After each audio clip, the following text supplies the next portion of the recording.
বীরও বুঝতে পারবে জ্যাসমিন, শুধু একটু সময় লাগবে। সময়ই কষ্ট দেয়, সময়ই সব ঠিক করে দেয়। শুধু ওপরওয়ালা আমায় একটু শক্তি দিক, যাতে আমি সবটা ভুলে সামনে এগোতে পারি। বীর আর বাবাও আমার ব্যাপারে চিন্তা করা ছেড়ে এগিয়ে যাক। আপনার মেয়ে হাজারটা অন্যায় করা সত্ত্বেও আমরা যদি ওকে ক্ষমা করতে পারি, আপনি আমার ছেলেকে কেন ক্ষমা করতে পারছেন না? কেন ওকে শাস্তি দিচ্ছেন বারবার? কারণ ওর এটাই প্রাপ্য।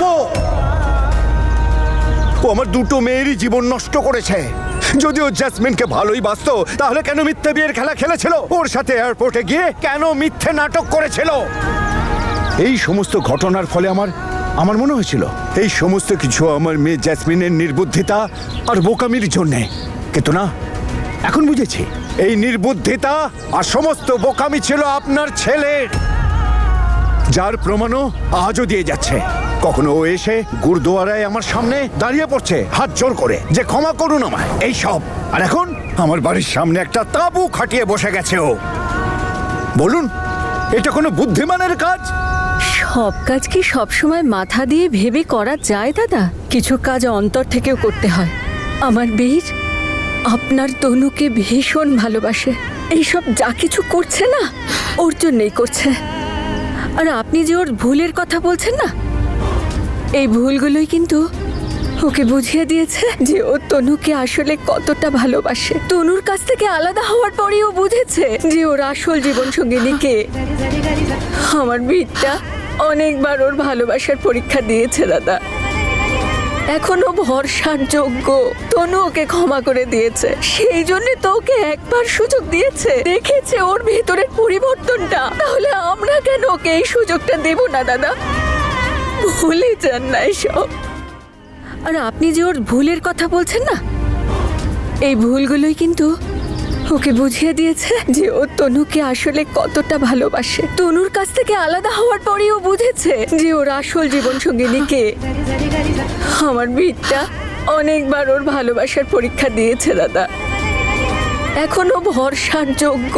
তনু ওকে ক্ষমা করে দিয়েছে, সেই জন্য তো ওকে একবার সুযোগ দিয়েছে, দেখেছে ওর ভেতরের পরিবর্তনটা। তাহলে আমরা কেন ওকে এই সুযোগটা দেব না দাদা? ভুলে যান না এসব দাদা, একবার তো ওকে ভরসা করুন। আপনারা বিশ্বাস করুন, কিন্তু আমার ওর প্রতি সামান্যতম বিশ্বাস হওয়ার নেই। কি আর বলবো, আজ একে পছন্দ করছে, কাল অন্য কাউকে পছন্দ করবে।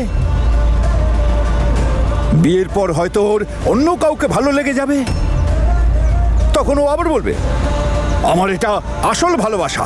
তারপর ওর পেছনে দৌড়বে আর বলবে এর সাথে আমার বিয়ে দিয়ে দাও, আমার তনুকে আর দরকার নেই। তখন আমি কি করব? ব্যাস বেআই মশাই, যা বলবার বলেছেন, এবার থামুন আপনি। আমি আমার ছেলের বিরুদ্ধে একটা কথাও আর শুনবো না। আমারও কোনো ইচ্ছা নেই আপনাদের সাথে তর্ক করবার। নিয়ে যান আপনার ওই অবাধ্য ছেলেটাকে আমার বাড়ির সামনে থেকে, যে নির্লজ্জের মতো তাঁবু খাটিয়ে বসে আছে ওখানে। মুখে লাগাম দিন বেআই মশাই, না হলে কি করবেন আপনি? দেখবেন কি করতে পারেন। বাড়াবাড়ি করছেন আপনি। আমার মেয়ের সম্পর্কে খালি বলবেন আমার ছেলে বাজে কাজ করছে, তাই এই কথা বলছি।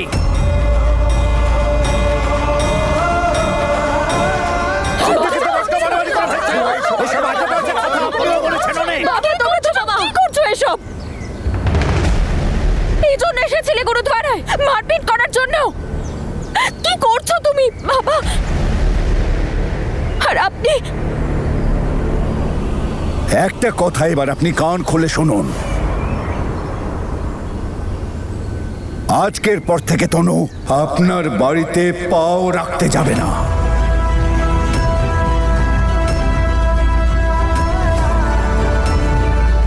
আর এই কথাটার কোনো রকম নড়চড় হবে না।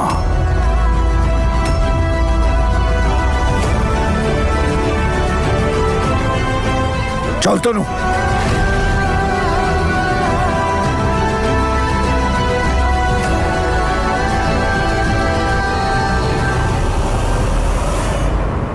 আমিও বীরকে ওখানে থাকতে দেব না। এক্ষুনি আমি ওকে নিয়ে আসবো। তুমি থামো তো গো, উপরওয়ালার কাছে এসেছো, রাগ না করে ওনাকে প্রার্থনা করো নিজের সন্তানদের সুখের জন্য। দেখোনি তুমি তনুর চোখে কত অস্থিরতা ছিল, পরিষ্কার বোঝা যাচ্ছিল যে ও বাবার চাপে রয়েছে। আমাদের বীর যা করছে কিছু ভেবে চিন্তেই করছে। ওকে বাড়ি ফিরিয়ে আনার জন্য জোর করো না গো,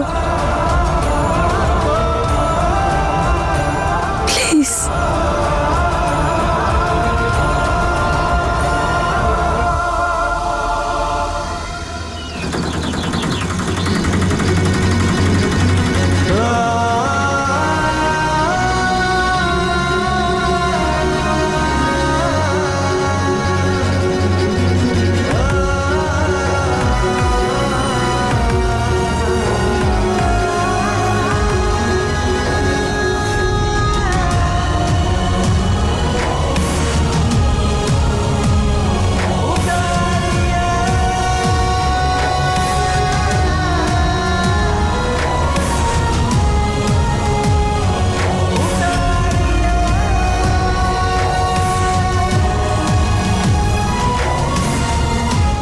তনু একবারও আমার দিকে তাকালো না।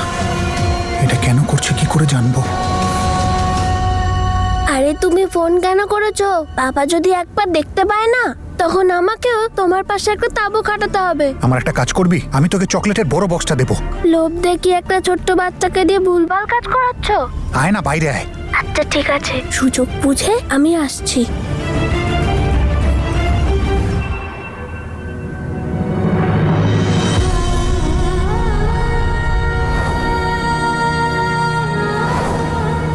আজকের পর থেকে তনু আপনার বাড়িতে পাও রাখতে যাবে না।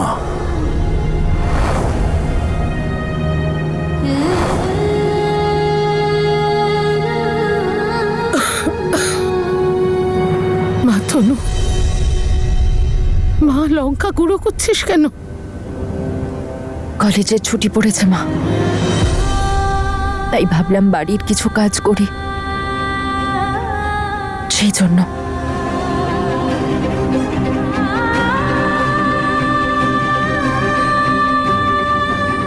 মনের জ্বালা লঙ্কার জ্বালায় লুকোতে চাইছিস, তাই না?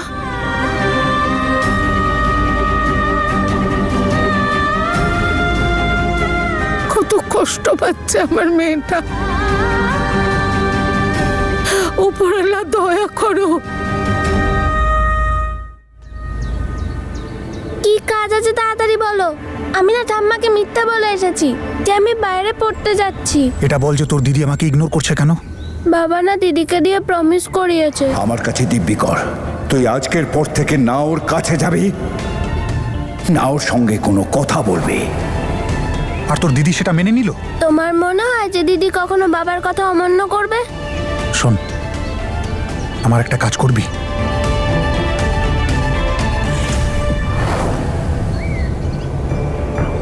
হ্যাঁ হ্যাঁ, আমি আপনাকে ইমেল করছি, আপনি একদম চিন্তা করবেন না। আরে সরি সরি, এনে আর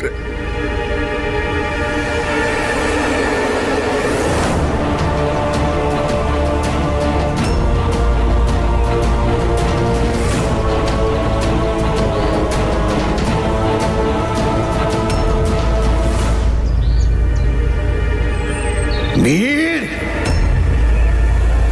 আঙ্কেল,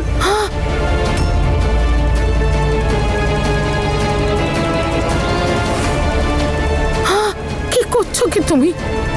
শুধু শুধু বাচ্চাটাকে মারবে? এ বাচ্চা বড়দের বিষয় নাক গলাচ্ছে। এই দেখো, ওই শয়তানটা চিঠি নিজের দিদিকে পৌঁছে দিতে যাচ্ছে।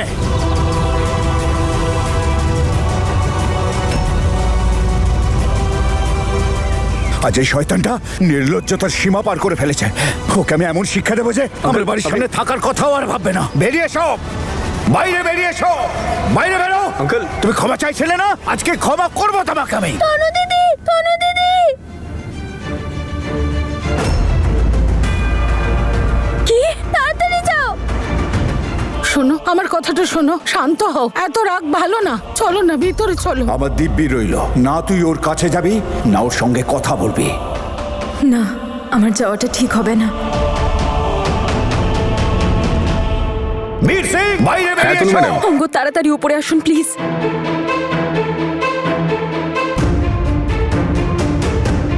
অঙ্গদ, বাবা খুব রেগে আছে। আপনি আপনি প্লিজ বাবাকে সামলান। আমি বাইরেই আছি, আমি সামলে নেবো। আপনি শান্ত থাকুন, আমি সামলে নেবো। আপনি চিন্তা করবেন না।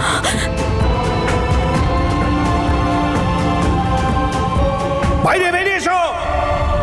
তুমি শুনতে পাচ্ছ না কিনা বীর সিং?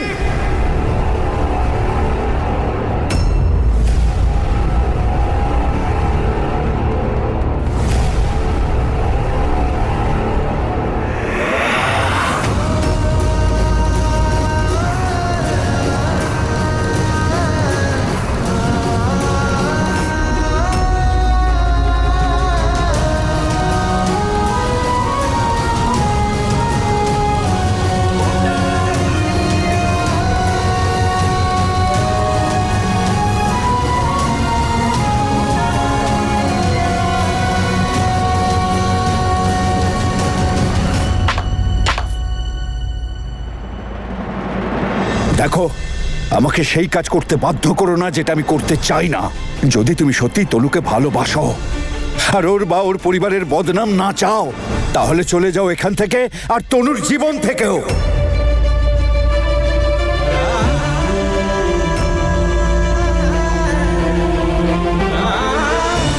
এটা তো হতে পারে না আঙ্কেল। আমি তনু অথবা আপনাদের বদনামি চাই না। উল্টে আমি তো তনুকে বিয়ে করতে চাই। ওকে সম্মান আর পূর্ণ মর্যাদা দিয়ে নিজের বাড়ি নিয়ে যেতে চাই। দুজনের যদি বিয়ে হয় তাহলে দুজনের মধ্যে একজনের তো মৃত্যু নিশ্চিত। সেটা কখনোই হতে পারে না। তুমি তনুর বর সেজে আসা স্বপ্ন দেখছো না? এমনটা যেন না হয় যে তোমাকে কাঁধে চড়ে যেতে হচ্ছে।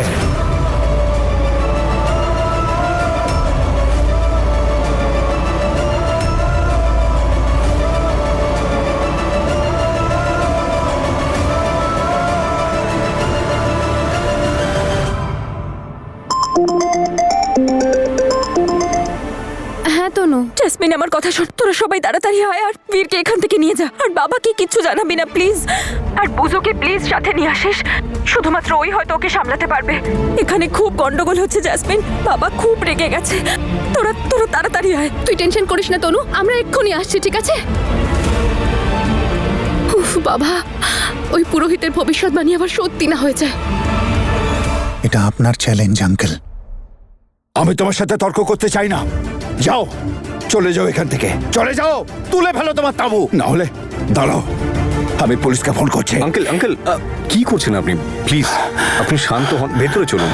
ছাড়ুন না বাবা অঙ্গদ, আজ আমি একে একে শিক্ষা দিয়ে ছাড়বো। এ আমার মেয়ের জীবনটাকে নষ্ট করে দিয়েছে। হয় আজ এ থাকবে, না হলে আমি।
ঠিক আছে আঙ্কেল, এবার সময় এসেছে যে আমি আপনাকে দেখাই আমি তনুকে কতটা ভালোবাসি।